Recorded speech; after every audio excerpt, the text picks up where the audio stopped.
All right, so the Patriots season in review. I was waiting to do this until we had confirmation on the future of Bill Belichick. So starting at the beginning of the year, going back literally a year ago, Robert Kraft releases that statement saying they're going to be actively searching for an offensive coordinator and extending Gerard Mayo. We come to find out later that Bill Belichick didn't like the fact that he couldn't keep Matt Patricia and Joe Judge to run the offense. He would have rather had kept them to run the offense after doing what that happened in 2022. He decided that he wanted to keep him, but Robert said no. Took some power away from him, and then he, like I've said countless times, Bill during free agency gets rid of Jacoby Myers and gets Calvin Anderson, Riley Reif, going to the clearance rack for offensive tackles, and then signs a special teams guy, Chris Board, to play special teams. I think he played like one or two snaps. I don't even know if he even played this year. And then during the draft, they went defense and special teams, drafted a kicker in the 4th round, Chad Ryland, instead of focusing. They didn't really focus on offense till the 6th round with the Mario Douglas, Kayshon Boutte, who during the first game of the year against the Eagles, things looked a little promising. I mean, they lost to Philly, but Mac Jones looked good. Demario Douglas, I think, was in the doghouse after he fumbled. Kayshon Boutte, same thing. He probably would have kept the ball and had both feet inbounds. Patriots probably would have won that game. But again, Belichick got rid of Jacoby Myers because he talked crap about Matt Patricia and Joe Judge. And as the season progressed, the offense got progressively worse. And, it was never a clear on who the starter was. Bill was back and forth about it. And during the press conferences, he never said, Mac's a starter, Zappy's a starter, like he said in 2020 with Cam Newton. Cam's our quarterback. He never said Mac's our quarterback during the season. Never once. He put really nothing around him again. I mean, he gave him the offensive coordinator and said, okay, I'm just going to go again. Like I've been saying this whole year, I'm going to go TJ Maxx and Marshalls for talent. And we're going to prove that, all right, Robert, you wanted me to pick him. You wanted me to start him all year. And look, we didn't do anything. And then we get to the middle of the year, towards the end, after that Giants game, the Germany game, actually, too.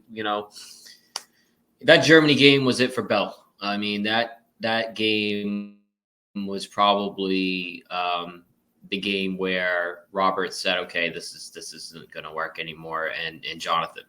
And that's what Tommy Curran said, that, after that Germany game, they were going to probably move on from him because that was unbelievable. And so then after that, they had the bye week, and then the Giants game. Mac throws another interception, so then he gets benched for the season, and then Zappy comes in. Doesn't really look that much better. He really didn't look that much better. They couldn't beat the Chargers, they couldn't beat the Chiefs. The Steelers game, the only reason why they played good was because Juju Smith-Schuster wanted to show up against his former team. And then after the game, Trent Brown saying in the locker room, I want to go play on the West Coast for an NFC team. And then we get towards the last game of the year, which was this past Sunday, and they lose 17-3 to the Jets, and it's kind of like, well, we know the end is coming. You get to Monday, the players, clean out their stuff, their locker room, they go off, and Tuesday, the coaches get told that you're off for 2 weeks, and by Wednesday, I'm like, all right, Bill's staying because Kraft hasn't said anything. By Monday, it was like, okay, we don't want to run on Black Monday. Tuesday, okay, I thought it was going to be Tuesday, and then nothing on Wednesday. But Nick Saban had overstep and take the attention away from the Saban retirement. So it was announced Thursday morning, that Bill basically got fired from the Patriots. They mutually parted ways, but on Monday, when Bill said, I'm under contract, it was like, I'm going to come back to work. I'm going to show up every day until I'm told not to. And that was the case. So they mutually parted ways. They'll pay his salary. Bill will go to another team, and the Patriots will pay the $25 million that they owe. The successor is Gerard Mayo. The successor will be Gerard Mayo going forward. And they put a contract in place when they extended him so he could be the successor. Kraft has said it he said it last year at the owners' meetings. I think it was off the record that Gerard Mayo was going to be the next head coach. He wanted him to be the next head coach. You really can't hire Mike Vrabel now. I mean, if you fire Gerard Mayo the head coaching job, and because of the Vrabel thing, he gets fired from Tennessee.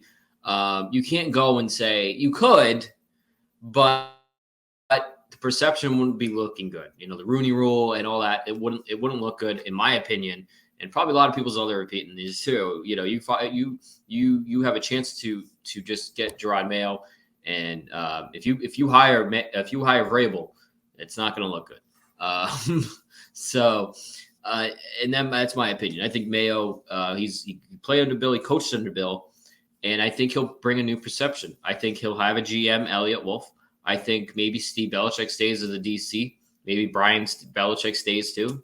And then with the offense, either Josh goes with Bill or Josh comes here with Bill O'Brien. There's a lot of other things you could do. You have Josh with Bill O'Brien. And in the draft, you draft Marvin Harrison Jr., offensive tackle, and you give Mac Jones one more season to really see if he's the guy. Okay? You give him talent. You give him Marvin Harrison Jr. at number 3 and an offensive tackle. And you give him Josh McDaniels and Bill O'Brien. We know how Mac was good with Josh McDaniels. Give him a real shot because he hasn't had one in 2 years. Or you step away from Mac, you trade Mac, and you draft a quarterback in the number 3, the Jaden Daniels or Drake May. Caleb Williams, I would say no because of the way he acts off the field. Crying his mom's lap. He hasn't even declared for the NFL draft yet. So who knows if he's even going to – he probably might go back to school. So in my opinion, it's either going to be Drake May, Jaden Daniels, or Marvin Harrison Jr., depending on if they stick with Mac or not. I think Drake May, I've heard, is comparable to Mac Jones. I'm not going to lie. I don't watch that much college football, so I'm not going to pretend I know. But, I mean, if you really want to know about Mac Jones, maybe you do stick it out for one more year. You draft the Marvin Harrison Jr., you give it an offensive tackle, you give him Josh McDaniels back, and you give it one more go before you have to really make a decision on that year 5. We got on that 5th-year option. You probably have to figure it out this year, the 5th-year option. But he's a cheap quarter. He's cheap, right? Quarterback. So we'll see what happens there. But I'm anxious to see how the future looks. Bills might go to the Falcons. That's going to be interesting. No more grunt press conferences, snorting in the microphone. Getting players from Rutgers, friends of Bill. None of that anymore. It's going to be a clean slate with a GM, coach, offensive coordinator, maybe a new offense too, maybe a little bit of a different style of environment instead of that, old 20-year defensive structure that we've been seeing for the last 24 years. So it's going to be a nice, clean slate. I'm looking forward to it. It's Steve A1127 on Twitter. Make sure you follow all the writers and creators for Team MBS Media on Twitter. Thanks for following all season. I had fun doing this. I will do this again when the Patriots announce a head coach. When they announce Gerard Mayo probably as the next head coach, I will do this again. And I'm looking forward to doing more of this as the season goes on. Let me just say that if I wouldn't, be doing a lot of this if it wasn't for Belichick and Brady. I mean, they brought a lot of content and a lot in a lot of people's lives that are in the media. They are the reason some of the people in the media, it's because of the Belichick and Brady success and the Patriots that they're invested or they're interested. It was unprecedented. We'll never see it again. And it was a great run. It really ended 4 years ago when Brady left, but now it's really ended. It's really gone because the Belichick thing these last 4 years was great. There was great content. It was great to talk about every day, or it was great to cover. And I'm looking forward to covering it again with this new chapter, this new era for the New England Patriots. And I hope you follow along. And you can follow me on Twitter at SteveA1127. And I'll talk to you when the Patriots hire Gerard Mayo. Have a great week.